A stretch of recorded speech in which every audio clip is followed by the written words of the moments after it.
ರಾಜ್ಯದ ರಾಜಕೀಯ ಈಗ ರೆಸಾರ್ಟ್ಗಳಿಗೆ ಶಿಫ್ಟ್ ಆಗಿದೆ. ಗುರುಗ್ರಾಮದಲ್ಲಿ ಬಿಜೆಪಿಯ ಶಾಸಕರಿದ್ದರೆ ಇತರ ಈಗಲ್ಟನ್ ನಲ್ಲಿ ಈ ಕಡೆ ಕಾಂಗ್ರೆಸ್ನ ಎಂಎಲ್ಎಗಳಿದ್ದಾರೆ.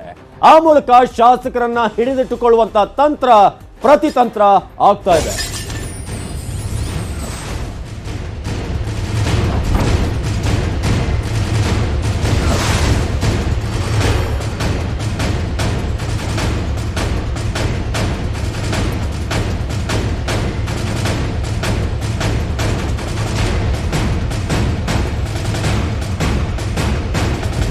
ಇದು ರೆಸಾರ್ಟ್ ಪಾಲಿಟಿಕ್ಸ್ ನ ಮತ್ತೊಂದು ಎಪಿಸೋಡ್. ಈಗಲ್ ಚಾನಲ್ ಈಗ ಕಾಂಗ್ರೆಸ್ನ ಎಂಎಲ್ಎಗಳು ಎಂಟ್ರಿ ಕೊಟ್ಟಿದ್ದಾರೆ. ಒಂದ್ ಕಡೆ ಗುರುಗ್ರಾಮದಲ್ಲಿ ಕೇಸರಿ ಬ್ರಿಗೇಡ್ ಇದೆ.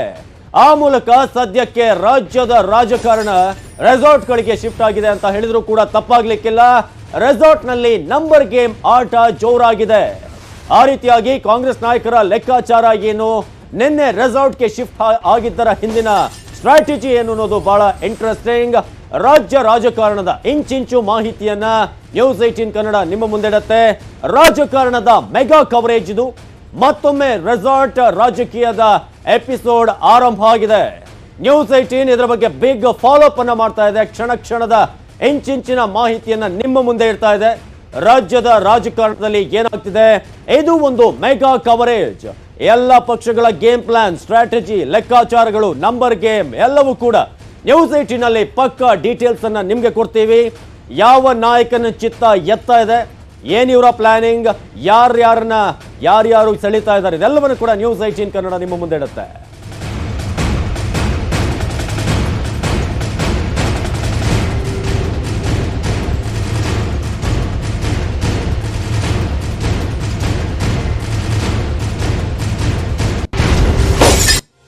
ಈ ಬಾರಿ ಹೆಚ್ಚಿನ ಒಂದು ಗ್ರೌಂಡ್ ರಿಪೋರ್ಟ್ ಅನ್ನ ಕೊಡೋದಕ್ಕೆ ನಮ್ಮ ಜೊತೆ ಇದ್ದಾರೆ. ಗುರುಗ್ರಾಮದಿಂದ ನೇರ ಸಂಪರ್ಕದಲ್ಲಿ ಧರಣೇಶ್, ಅದೇ ರೀತಿಯಾಗಿ ಮುಂಬೈನಿಂದ ಏನೇನಾಗ್ತಿದೆ ಅಲ್ಲಿ ಶ್ರೀನಿವಾಸ್ ಹಳಕಟ್ಟಿ. ಈಗಲ್ಟನ್ ರೆಸಾರ್ಟ್ ಏನಿದೆ, ನಿನ್ನೆ ಕಾಂಗ್ರೆಸ್ನ ಎಂಎಲ್ಎಗಳು ಎಂಟ್ರಿ ಕೊಟ್ಟಿದ್ದಾರೆ. ಅಲ್ಲಿಂದ ಕೃಷ್ಣ ನೇರ ಸಂಪರ್ಕದಲ್ಲಿದ್ದಾರೆ. ನಿಮ್ಮನ್ನ ಮಾತಾಡ್ತೀನಿ ಅನ್ನೋದಕ್ಕೆ ಮುಂಚೆ ಮತ್ತೊಂದು ಬ್ರೇಕಿಂಗ್ ನ್ಯೂಸ್ ಇದೆ. ರಾಜೀನಾಮೆ ಕೊಡ್ತಾರ ಗೋಕಾಕ್ ಕ್ಷೇತ್ರದ ಆ ಶಾಸಕ? ಆ ಪ್ರಶ್ನೆ ಈಗ. ರಾಜೀನಾಮೆಯನ್ನ ಕೊಡ್ತಾರ ಗೋಕಾಕ್ ಕ್ಷೇತ್ರದ ಶಾಸಕ? ಈಗ ಬಹಳ ಕ್ರಿಟಿಕಲ್ ಸ್ಟೇಜ್ ನಲ್ಲಿ ಈ ಎಂಎಲ್ಎ ಇದ್ದಾರೆ. ನಿನ್ನೆ ಕಾಂಗ್ರೆಸ್ ಸಿಎಲ್ಪಿ ಸಭೆಗೂ ಕೂಡ ಕಾಂಗ್ರೆಸ್ನ ಈ ಶಾಸಕ ಬಂದಿರಲಿಲ್ಲ. ಇಂದು ರಾಜೀನಾಮೆ ಕೊಡ್ತಾರ ಅನ್ನೋ ಕುತೂಹಲ. ಇವತ್ತು ಕೂಡ ಅವರು ರಾಜೀನಾಮೆ ಕೊಡ್ತಾರ ಏನು, ಅಥವಾ ನಿಗೂಢವಾಗಿದೆ ಬೆಳಗಾವಿಯ ಸಾವ್ಕಾರ್ ಅವರ ನಡೆ. ಏನ್ ಮಾಡ್ತಾ ಇದ್ದಾರೆ ಸದ್ಯಕ್ಕೆ ಸಾವ್ಕಾರ್? ರಾಜೀನಾಮೆಗೆ ಸಿಕ್ಕಿಲ್ವಾ ಬಿಎಸ್ವೈ ಅವರ ಗ್ರೀನ್ ಸಿಗ್ನಲ್? ಅದಕ್ಕಾಗಿ ಈಗ ಸಾವ್ಕಾರ್ ಕಾಯ್ತಾ ಇರೋದ. ನ್ಯೂಸ್ 18ಗೆ ಸಿಕ್ಕಿದೆ ರಾಜೀನಾಮೆ ಪ್ರಹಸನದ ಪಕ್ಕಾ ಮಾಹಿತಿ, ಪಕ್ಕಾ ಇನ್ಫಾರ್ಮೇಶನ್ ನ್ಯೂಸ್ 18ಗೆ ಲಭ್ಯವಾಗಿರೋದು. ಆ ಮೂಲಕ ಹಿಂದೆ ರಾಜೀನಾಮೆಗೆ ಮುಂದಾಗಿದ್ರು ದೌಲತ್ತಿನ ಎಂಎಲ್ಎ. ಆದ್ರೆ ಇವತ್ತು ಅವರು ರಾಜೀನಾಮೆ ಸಲ್ಲಿಕೆ ಮಾಡೋದು ಡೌಟ್ ಇದೆ. ಯಾಕಂದ್ರೆ ಅವರಿಗೆ ರಾಜೀನಾಮೆ ಕೊಡೋದಕ್ಕೆ ಇನ್ನೂ ಕೂಡ ಸೂಚನೆ ಸಿಕ್ಕಿಲ್ಲ ಬಿಎಸ್ವೈ ಅವರಿಂದ. ಹಾಗಾಗಿ ಇವತ್ತು ಗೋಕಾಕ್ನ ಶಾಸಕ ಸೇರಿ 4 ರಾಜೀನಾಮೆಗೆ ಏನು ಸಿದ್ಧರಾಗಿದ್ರು. ಆದ್ರೆ ಗೋಕಾಕ್ನ ಶಾಸಕ ಇವತ್ತು ರಾಜೀನಾಮೆ ಕೊಡೋದು ಡೌಟ್ ಇದೆ. ಕಾಂಗ್ರೆಸ್ನ ನಡೆಯನ್ನ ಬಹಳ ಸೂಕ್ಷ್ಮವಾಗಿ ಬಿಎಸ್ವೈ ಗಮನಿಸ್ತಾ ಇದ್ದಾರೆ. ಸೂಕ್ತ ಸಮಯದಲ್ಲಿ ರಾಜೀನಾಮೆ ಕೊಡಿಸುವ ಬಗ್ಗೆ ಸೂಚನೆ ಕೂಡ ಕೊಡಲಾಗುತ್ತೆ. ಆಗ ಗೋಕಾಕ್ನ ಶಾಸಕ ಯಾವ ರೀತಿಯಾದಂತಹ ನಿರ್ಧಾರವನ್ನ ಕೈಗೊಳ್ತಾರೆ ಅಂತ ನಿನ್ನೆ ಕ್ಲಿಯರ್ ಆಗಿ ಒಂದು ಮೆಸೇಜ್ ಅನ್ನ ಪಾಸ್ ಮಾಡಿದ್ದಾರೆ ಗೋಕಾಕ್ನ ಈ ಶಾಸಕ.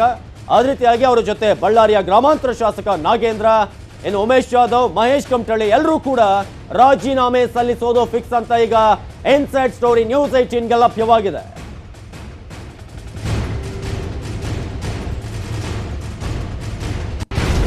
ಈಗ ಗ್ರೌಂಡ್ ರಿಪೋರ್ಟ್ ಕೊಡೋದಕ್ಕೆ ನಮ್ಮ 3 ಪ್ರತಿನಿಧಿಗಳು ತಯಾರಾಗಿದ್ದಾರೆ. ಮೊದಲು ಶ್ರೀನಿವಾಸ್ ಅವರನ್ನು ಕೇಳೋದಾದ್ರೆ, ಶ್ರೀನಿವಾಸ್, ಸದ್ಯಕ್ಕೆ ಈಗ 4 ಜನ ನಿನ್ನೆ ಸಿಎಲ್ಪಿ ಮೀಟಿಂಗ್ಗೆ ಅಲ್ಲಿ ಗೈರು ಹಾಜರಾಗಿದ್ದಾರೆ. ಅವರ ನಡೆ ಏನು, ಅವರಿಗೆ ಯಾವಾಗ ಸೂಚನೆ ಸಿಗ್ಬೋದು, ರಾಜೀನಾಮೆ ಯಾವಾಗ ಅಂತ?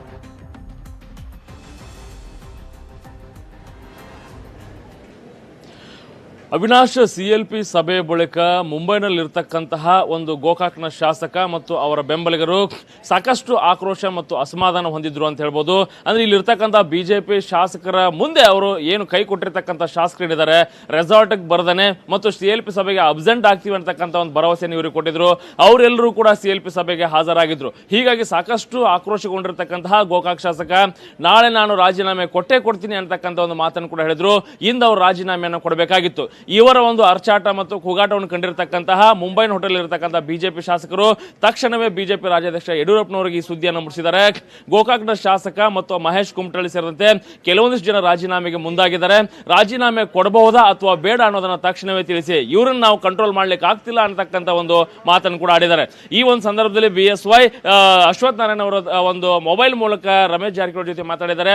ಯಾವುದೇ ಆತುರದ ನಿರ್ಧಾರ ಬೇಡ, ರಾಜೀನಾಮೆಯನ್ನ ಕೊಡೋದು ಬೇಡ, ನನ್ನ ಸೂಚನೆ ಬರೋವರೆಗೂ ನೀವು ರಾಜೀನಾಮೆ ನಿರ್ಧಾರ ಮಾಡಬೇಡಿ, ರಾಜೀನಾಮೆ ಕೊಡೋದ್ರ ಬಗ್ಗೆ ನಾನು ಸೂಚನೆ ಕೊಡ್ತೇನೆ, ಅವಾಗ ಮಾತ್ರ ನೀವು ರಾಜೀನಾಮೆಯನ್ನು ಕೊಡಬೇಕು, ಆ ಸಂದರ್ಭದಲ್ಲಿ ಮಾತ್ರ ನೀವು ಮುಂಬೈನ ಹೋಟೆಲ್ನ ಬಿಟ್ಟು ಬೆಂಗಳೂರಿಗೆ ಬರಬೇಕು ಅಂತಕ್ಕಂಥ ಒಂದು ತಾಕೀತನ್ನ ಮಾಡಿದ್ರು ಅಂತ ಹೇಳಿ. ಹೀಗಾಗಿ BSY ಅವರ ಒಂದು ನಿರ್ದೇಶನ ಬರೋವರೆಗೂ ರಮೇಶ್ ಜಾರಕಿಹೊಳಿ ಮತ್ತು ಅವರ ಬೆಂಬಲಿಗರು ಏನಿದ್ದಾರೆ ಅವರು ಮುಂಬೈನ ಈ ಹೋಟೆಲಲ್ಲೇ ಇರ್ತಾರೆ. BSY ಅವರ ನಿರ್ದೇಶನ ಬಂದ ಬಳಿಕ ಅವರು ಬೆಂಗಳೂರಿಗೆ ಹೋಗ್ತಾರೆ, ರಾಜೀನಾಮೆ ಕೊಡ್ತಕ್ಕಂಥ ಒಂದು ತೀರ್ಮಾನವನ್ನು ಕೈಗೊಳ್ತಾರೆ. ಅಲ್ಲಿವರೆಗೂ ಗೋಕಾಕ್ನ ಶಾಸಕ ಮತ್ತು ಅವರ ಬೆಂಬಲಿಗರು ಮುಂಬೈನಲ್ಲೇ ಇರಬೇಕಾಗತ್ತೆ. ಅವಿನಾಶ್. ಎಸ್ ಹಾಗೆ ಸಂಪರ್ಕದಲ್ಲಿ ಶ್ರೀನಿವಾಸ್. ಈಗ ಮತ್ತೊಂದು ಬ್ರೇಕಿಂಗ್ ಇದೆ. ಆಪರೇಷನ್ ಕಮಲ ಫೇಲ್ ಆಗ್ತಾ ಇದೆ. ಬಿಜೆಪಿಯಿಂದ ಈಗ ಪ್ಲಾನ್ ಬಿ ಅಸ್ತ್ರ ರೆಡಿ ಆಗಿದೆ. ಆಲ್ರೆಡಿ ಈಗ ಪ್ಲಾನ್ ಎ ಫ್ಲಾಪ್ ಆಗಿರೋದ್ರಿಂದ ಎರಡನೇ ಪ್ಲಾನ್ಗೆ ಬಿಜೆಪಿ ಈಗ ತಯಾರಿಯನ್ನ ಮಾಡ್ಕೊಳ್ತಾ ಇದೆ. ಹಾಗಾದ್ರೆ ಆ ಪ್ಲಾನ್ ಬಿ ಏನು, ಆ ಪ್ಲಾನ್ ಬಿ ನಲ್ಲಿ ಏನೆಲ್ಲ ಸಿದ್ಧತೆಗಳು ಆಗಿದೆ, ಈಗಾಗಲೇ ರೂಪುರೇಷೆಯನ್ನ ಸಿದ್ಧಪಡಿಸಿದ್ದಾರೆ ಯಡಿಯೂರಪ್ಪ. ಪ್ಲಾನ್ ಎ ಈಗ ಆಲ್ರೆಡಿ ಫ್ಲಾಪ್ ಆಗಿರೋದ್ರಿಂದ ಪ್ಲಾನ್ ಬಿ ಮುಂದೆ ಈಗ ಆ ಒಂದು ಪ್ರಯೋಗವನ್ನು ಮಾಡೋದಕ್ಕೆ ಬಿಜೆಪಿ ರೆಡಿ ಆಗಿರೋದು. ಮುಂಬೈನಲ್ಲಿರುವಂತಹ ಅತೃಪ್ತರನ್ನ ರಾಜೀನಾಮೆ ಕೊಡಿಸೋದು, ಅವರಿಂದ ಈ ಮೂಲಕ ಸರ್ಕಾರವನ್ನ ಇಕ್ಕಟ್ಟಿಗೆ ಸಿಲುಕಿಸೋದು ಈಗ ಮುಂದಿನ ಪ್ಲಾನ್ ಆಗಿದೆ. ಅತೃಪ್ತರ ರಾಜೀನಾಮೆಯ ಬಳಿಕ BSY ಅವರೇ ಸ್ವತಃ ಅಖಾಡಕ್ಕೆ ಇಳಿತಾರೆ ಅನ್ನೋ ಒಂದು ಇನ್ಸೈಡ್ ಸ್ಟೋರಿ ಲಭ್ಯವಾಗಿರೋದು. ರಾಜಭವನದ ಕದ ತಟ್ಟೋದಕ್ಕೆ BSY ಚಿಂತನೆಯನ್ನ ನಡೆಸ್ತಾ ಇದ್ದಾರೆ. ಆ ಮೂಲಕ ಬಿಜೆಪಿಯ ಪ್ಲಾನ್ ಎ ಯ ನಂತರ ಈಗ ಪ್ಲಾನ್ ಬಿ ಬಗ್ಗೆ ಅತೃಪ್ತರ ರಾಜೀನಾಮೆಯ ಬಳಿಕ BSY ಅಖಾಡಕ್ಕೆ ಇಳಿಯುವಂತ ಎಲ್ಲಾ ಸಾಧ್ಯತೆ ಇದೆ. ಸರ್ಕಾರ ಅಸ್ಥಿರಗೊಂಡಿದೆ ಅಂತ ರಾಜ್ಯಪಾಲರಿಗೆ ದೂರು ಕೊಡೋದು, ವಿಶೇಷ ಅಧಿವೇಶನವನ್ನ ಕರೆಯುವಂತೆ ಮನವಿ ಮಾಡೋದು, ರಾಜ್ಯಪಾಲರು ಬಹುಮತ ಸಾಬೀತಿಗೆ ಸೂಚನೆಯನ್ನ ಕೂಡ ಕೊಡಬಹುದು. ಫೆಬ್ರವರಿ 6ರ ಬಜೆಟ್ ಅಧಿವೇಶನಕ್ಕೂ ಮೊದಲೇ ವಿಶ್ವಾಸ ಮತದ ಸಾಧ್ಯತೆ ಇದೆ. ವಿಶೇಷ ಅಧಿವೇಶನವನ್ನ ಕರೆಯೋ ಮೂಲಕ ಸರ್ಕಾರ ಅಸ್ಥಿರಗೊಂಡಿದೆ ಅನ್ನೋ ಒಂದು ಕಂಪ್ಲೇಂಟ್ ಅನ್ನು ಕೊಡೋ ಮೂಲಕ ರಾಜ್ಯಪಾಲರಿಗೆ ತಿಳಿಸೋ ಮೂಲಕ ಮತ್ತಷ್ಟು ಶಾಸಕರನ್ನ ಸೆಳೆದು ರಾಜೀನಾಮೆ ಕೊಡಿಸೋದು. ಹೀಗಾದ್ರೆ ಕಾಂಗ್ರೆಸ್ ಅತೃಪ್ತರನ್ನ ಉಚ್ಚಾಟಿಸಬಹುದು. 5-6 ವರ್ಷಗಳ ಕಾಲ ಚುನಾವಣೆಯಿಂದ ಕೂಡ ಉಚ್ಚಾಟಿಸುವಂತಹ ಸಾಧ್ಯತೆ ಇದೆ. ಈ ರೀತಿಯಾಗಿ ರಾಜ್ಯ ರಾಜಕಾರಣದಲ್ಲಿ ಸಾಕಷ್ಟು ಡೆವಲಪ್ಮೆಂಟ್ ಆಗ್ತಾ ಇದೆ. ಹೀಗಾದ್ರೆ ಅವರ ಕುಟುಂಬಸ್ಥರಿಗೆ ಬಿಜೆಪಿ ಟಿಕೆಟ್ ನೀಡುವಂತ ಚಿಂತನೆಯನ್ನ ಮಾಡ್ತಾ ಇದೆ. ಒಂದ್ ವೇಳೆ ಉಚ್ಚಾಟಿಸಿದ್ರೆ ಉಪಚುನಾವಣೆಯಲ್ಲಿ ಗೆಲ್ಲಿಸಿಕೊಂಡು ಬರುವಂತಹ ಅಭಯ. ಪ್ಲಾನ್ ಬಿ ಯನ್ನ ರೆಡಿ ಮಾಡಿಕೊಂಡು ಈಗ ಯಡಿಯೂರಪ್ಪನವರು ಕೂತಿದ್ದಾರೆ ಅನ್ನೋ ಒಂದು ಇನ್ಸೈಡ್ ಸ್ಟೋರಿ ನ್ಯೂಸ್ 18ಗೆ ಲಭ್ಯವಾಗಿದೆ. ಹೀಗಾದ್ರೆ ಅವರ ಕುಟುಂಬಸ್ಥರಿಗೆ ಬಿಜೆಪಿ ಟಿಕೆಟ್ ಕೊಡುತ್ತಾದ್ರೆ ಯಾರಿಗೆ ಕೊಡುತ್ತೆ? ಅವರನ್ನ ಉಪಚುನಾವಣೆಯಲ್ಲಿ ಗೆಲ್ಲಿಸಿಕೊಂಡು ಬರೋದು ಅಷ್ಟು ಈಸಿನಾ? ಇದು ಬಿಜೆಪಿಯ ಪ್ಲಾನ್ ಬಿ. ನಮ್ಮ ಪ್ರತಿನಿಧಿಗಳು ರೆಡಿ ಇದ್ದಾರೆ ಈಗ ಗ್ರೌಂಡ್ ರಿಪೋರ್ಟ್ ಅನ್ನು ಕೊಡೋದಕ್ಕೆ. ಈಗ ಧರಣೀಶ್ ಹೆಚ್ಚಿನ ಡೀಟೇಲ್ಸ್ ಅನ್ನು ಕೊಡ್ತಾರೆ ಈ ಬಗ್ಗೆ. ಧರಣೀಶ್, ಈಗ ಬಿಜೆಪಿಯ ಪ್ಲಾನ್ ಏನಿದೆ ಅದು ಸದ್ಯಕ್ಕೆ ವರ್ಕೌಟ್ ಆಗಿಲ್ಲ ಅಂತ ಬಹಳ ಸ್ಪಷ್ಟವಾಗಿ ಗೊತ್ತಾಗ್ತಾ ಇದೆ. ಈಗ ಪ್ಲಾನ್ ಬಿ ಯನ್ನ ಮಾಡ್ಕೊಂಡಿದೆ ಅಂತ, ಇದು ಮತ್ತೆ ಕೈ ಸುಟ್ಕೊಳ್ಳುವಂತ ಪ್ರಯತ್ನ ಅಥವಾ ಈ ಬಾರಿ ಆದ್ರೂ ಯಶಸ್ವಿ ಆಗ್ತಾರ ಕೇಸರಿ ಬ್ರಿಗೇಡ್ ಅಂತ?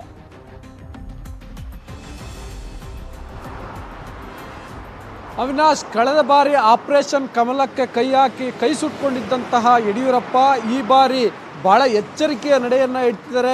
ಈಗಾಗಲೇ ಪ್ಲಾನ್ ಎ ಪ್ಲಾನ್ ಬಿ ಅನ್ನುವಂತಹ ಯೋಜನೆಗಳನ್ನು ರೂಪಿಸ್ಕೊಂಡಿದ್ದಾರೆ. ಅದರ ಪ್ರಕಾರವಾಗಿ ಪ್ಲಾನ್ ಎ ಕೈ ಕೊಟ್ಟಿದೆ. ಈಗ ಪ್ಲಾನ್ ಬಿಗೆ ಅವರು ಪ್ಲಾನ್ ಬಿ ಅನ್ನು ಕೈಗೆತ್ತಿಕೊಳ್ತಿದ್ದಾರೆ ಅನ್ನುವಂಥ ಮಾಹಿತಿಗಳು ನ್ಯೂಸ್ 18ಗೆ ಲಭ್ಯವಾಗ್ತಿದ್ದಾವೆ.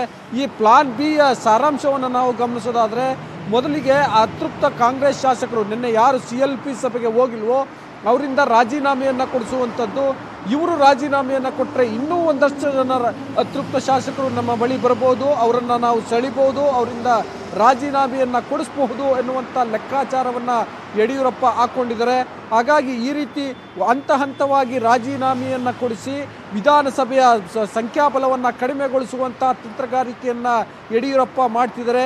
ಅದ್ರ ಜೊತೆಗೆ ಈ ರೀತಿ ಹಂತವಾಗಿ ರಾಜೀನಾಮೆಯನ್ನು ನೀಡಿದರೆ ಸಹಜವಾಗಿ ಒಂದು ರಾಜಕೀಯ ಅಸ್ಥಿರತೆ ನಿರ್ಮಾಣ ಆಗುತ್ತೆ ಮತ್ತು ಸರ್ಕಾರ, ಅದರಲ್ಲೂ ಮುಖ್ಯವಾಗಿ ದೋಸ್ತಿ ಪಕ್ಷಗಳಲ್ಲಿ ಒಂದು ತಳಮಳ ಸೃಷ್ಟಿಯಾಗುತ್ತೆ. ಅವರಷ್ಟಕ್ಕೆ ಅವರೇ ಒಂದು ಅಧೀರರಾಗ್ತಾರೆ, ಒಂದು ಅಸ್ಥಿರವಾದಂಥ ವಾತಾವರಣ ನಿರ್ಮಾಣ ಆಗುತ್ತೆ. ಆ ಒಂದು ಅಸ್ಥಿರತೆಯನ್ನು ತಾವು ಎನ್ಕ್ಯಾಶ್ ಮಾಡ್ಕೊಳ್ಬಹುದು ಅನ್ನುವಂತಹ ಲೆಕ್ಕಾಚಾರ ಯಡಿಯೂರಪ್ಪ ಅವರದು. ಈ ಮಧ್ಯೆ ಇದೇ ಅಸ್ಥಿರ ವಾತಾವರಣವನ್ನೇ ಮುಂದಿಟ್ಟುಕೊಂಡು ರಾಜ್ಯಪಾಲರ ಬಳಿಗೆ ಹೋಗ್ಬೋದು. ರಾಜ್ಯ ಸರ್ಕಾರದ ಆಡಳಿತ ಯಂತ್ರ ಕೈಕೆಟ್ಟಿದೆ, ಜನರ ಕೆಲಸ ಆಗ್ತಿಲ್ಲ, ರಾಜಕೀಯವಾದಂತ ಅಸ್ಥಿರತೆ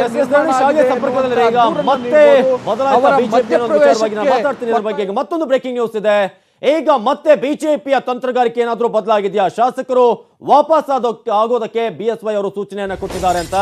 ಗುರುಗ್ರಾಮದಿಂದ ರೆಸಾರ್ಟ್ ನಿಂದ ಈಗ ಇವತ್ತು ಶಾಸಕರು ವಾಪಸ್ ಆಗುವಂತ ಎಲ್ಲ ಸಾಧ್ಯತೆ ಇದೆ. ಆ ಮೂಲಕ ಬಿಜೆಪಿಯ ತಂತ್ರಗಾರಿಕೆ ಏನಿದೆ ಅದು ಮತ್ತೆ ಬದಲಾಯ್ತಾ ಅನ್ನೋದು. ಶಾಸಕರನ್ನ ವಾಪಸ್ ಕರ್ಕೊಂಡು ಬರೋದಕ್ಕೆ ಯಡಿಯೂರಪ್ಪನವರು ಸೂಚನೆಯನ್ನ ಕೊಟ್ಟಿದ್ದಾರೆ ಅಂತ. ಆ ಮೂಲಕ ಗುರುಗ್ರಾಮದ ರೆಸಾರ್ಟ್ ನಿಂದ ಇವತ್ತು ಬಿಜೆಪಿಯ ಶಾಸಕರು ವಾಪಸ್ ಆಗುವಂತ ಎಲ್ಲ ಸಾಧ್ಯತೆ ಇದೆ. ಹಾಗಾಗಿ ಮತ್ತೆ ಬದಲಾಯ್ತಾ ಬಿಜೆಪಿಯ ತಂತ್ರ, ಮತ್ತೆ ಹೊಸದಾಗಿ ಪ್ಲಾನಿಂಗ್ ಅನ್ನ ಮಾಡ್ಕೊಳ್ತಾ ಇದೆಯಾ ಶಾಸಕರನ್ನ ವಾಪಸ್ ಬರೋದಕ್ಕೆ? ಗುರುಗ್ರಾಮದ ರೆಸಾರ್ಟ್ ನ ವಾಸ್ತವ್ಯದಿಂದ ಈಗ ಅವ್ರನ್ನ ಮುಕ್ತಗೊಳಿಸೋದಕ್ಕೆ ಬಿಜೆಪಿ ರಣತಂತ್ರವನ್ನ ಮಾಡ್ತಾ ಇದೆ. ಹಾಗಾದ್ರೆ ಈಗ ತಂತ್ರಗಾರಿಕೆ ಏನು? ಬಿಜೆಪಿಯ ಥಿಂಕ್ ಟ್ಯಾಂಕ್ ನಲ್ಲಿ ಏನೇನು ಯೋಚನೆಗಳು ಆಗ್ತಿದೆ ಅಂತ ಶಾಸಕರು ವಾಪಸ್ ಬರೋದಕ್ಕೆ ಬಿಎಸ್ವೈ ಅವರು ಈಗಾಗಲೇ ಸೂಚನೆಯನ್ನ ಕೊಟ್ಟಿದ್ದಾರಂತೆ. ಹಾಗಾದ್ರೆ ಬಿಜೆಪಿ ನಾಯಕರ ಮುಂದಿನ ನಡೆ ಯಾವ ರೀತಿಯಾಗಿರುತ್ತೆ?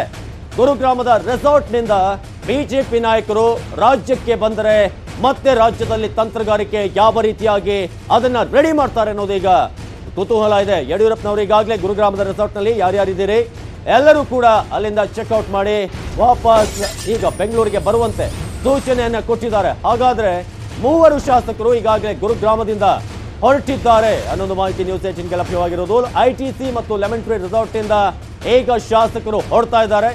ಈಶ್ವರಪ್ಪ, ಅಪ್ಪಚ್ಚು ರಂಜನ್, ಬೋಪಯ್ಯ ವಾಪಸ್ ಆಗುವಂತ ಒಂದು ಸಾಧ್ಯತೆ ಈಗಾಗಲೇ ಹೊರಟಿದ್ದಾರೆ. ಹಾಗಾಗಿ ಬಿಜೆಪಿಯ ಪ್ಲಾನ್ ಬಿ ಯಾವ ರೀತಿಯಾಗಿದೆ? ಈಗಾಗಲೇ ಐಟಿಸಿ ಲೆಮನ್ ಟ್ರೀ ರೆಸಾರ್ಟ್ ನಿಂದ ಶಾಸಕರು ಈಗ ಹೊರಟಿದ್ದಾರೆ, ವಾಪಸ್ ಬರ್ತಾ ಇದ್ದಾರೆ. ಹಾಗಾದ್ರೆ ಬಿಜೆಪಿ ವಾಪಸ್ ಇಲ್ಲಿಗೆ ಬಂದ ನಂತರ ಯಾವ ರೀತಿಯಾದಂತಹ ಪ್ಲಾನ್ಗಳನ್ನ ಮಾಡ್ತಾರೆ? ಗುರುಗ್ರಾಮದಿಂದ ಹೊರಟಂತ ಈ ಮೂವರು ಶಾಸಕರು ಯಾವೆಲ್ಲ ಉದ್ದೇಶಗಳನ್ನ ಇಟ್ಕೊಂಡು ಈಗ ಬರ್ತಾ ಇರೋದು, ಜೊತೆಗೆ ಇನ್ನುಳಿದಂತವ್ರು ಎಷ್ಟೊತ್ತಿಗೆ ಅಲ್ಲಿಂದ ಹೊರಡ್ತಾರೆ, ಎಲ್ಲ ಮಾಹಿತಿಯನ್ನ ನ್ಯೂಸ್ 18 ಕನ್ನಡ ನಿಮ್ಮ ಮುಂದೆ ಇಡ್ತಾ ಇದೆ. ಹಾಗಾಗಿ ಬಿಜೆಪಿ ಕೂಡ ಒಂದ್ ಕಡೆ ಕಾಂಗ್ರೆಸ್ನವರು ನಿನ್ನೆ ರೆಸಾರ್ಟ್ಗೆ ಕಳಿಸಿದ್ರೆ ಶಾಸಕರನ್ನ, ಇತ್ತ ಬಿಜೆಪಿ ಅವರು ರೆಸಾರ್ಟ್ ನಿಂದ ತಮ್ಮ ಶಾಸಕರನ್ನ ಈಗ ವಾಪಸ್ ಬರುವಂತೆ ಸೂಚನೆಯನ್ನ ಕೊಟ್ಟಿದ್ದಾರೆ ಬಿಎಸ್ವೈ. ಹಾಗಾದ್ರೆ ಲೆಮನ್ ಟ್ರೀ ಮತ್ತು ಐಟಿಸಿಯಿಂದ ಈಗಾಗಲೇ ಶಾಸಕರು ಒಬ್ಬೊಬ್ಬರಾಗಿ ಹೊರಡ್ತಾ ಇದ್ದಾರೆ. ಆ ಮೂಲಕ ಗುರುಗ್ರಾಮದಿಂದ ಈಗಾಗಲೇ ಪ್ರಮುಖವಾಗಿ ಈಶ್ವರಪ್ಪನವರು, ಬೋಪಯ್ಯನವರು, ಅದೇ ರೀತಿಯಾಗಿ ಅಪ್ಪಚ್ಚು ರಂಜನ್, ಈ ಮೂವರು ಕೂಡ ಈಗ ಅಲ್ಲಿಂದ ಹೊರಟಿದ್ದಾರೆ. ಈಗ ಮುಂದಿನ ಒಂದು ಪ್ಲಾನ್ ಏನು ಬಿಜೆಪಿ ಅನ್ನೋದು ಇಂಟ್ರೆಸ್ಟಿಂಗ್ ಆಗಿದೆ.